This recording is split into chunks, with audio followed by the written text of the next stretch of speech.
India has an ambitious space program with a plan to send an astronaut into space in 2022. It would only be the fourth country to do so. But why is India investing in space? It's an eye-catching policy, and there's certainly an element of national pride.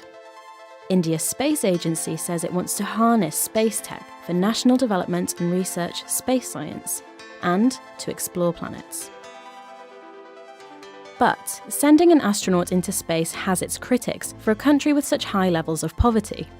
However, sending people out of the Earth's atmosphere isn't the only reason India's sending rockets into the sky. In fact, it's very big business. The main focus of which is the launching of satellites into Earth's orbit.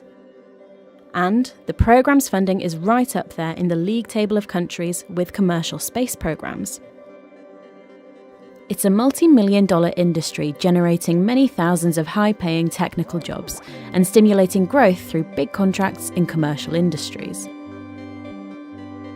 The Indian government currently invests over $1 billion in its space programme. That's around 0.4% of its annual budget.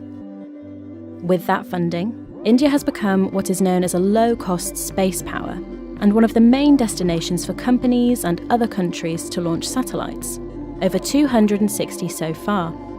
These satellites support global telecommunications and have uses in monitoring crops and weather systems. Manned missions and space exploration to the Moon and other planets is another matter entirely, as the Indian government often sees its mission to send an astronaut into space as a measure of its position as a global power.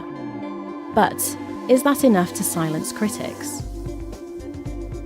We do need to have a space program to launch satellites, for instance, which do lots of good for people in India and people on Earth. But I just don't see any real benefit of a manned mission when many other countries have done this already. Exploration has its critics, but we humans are born explorers. For some, it's about finding new places and stretching human imagination.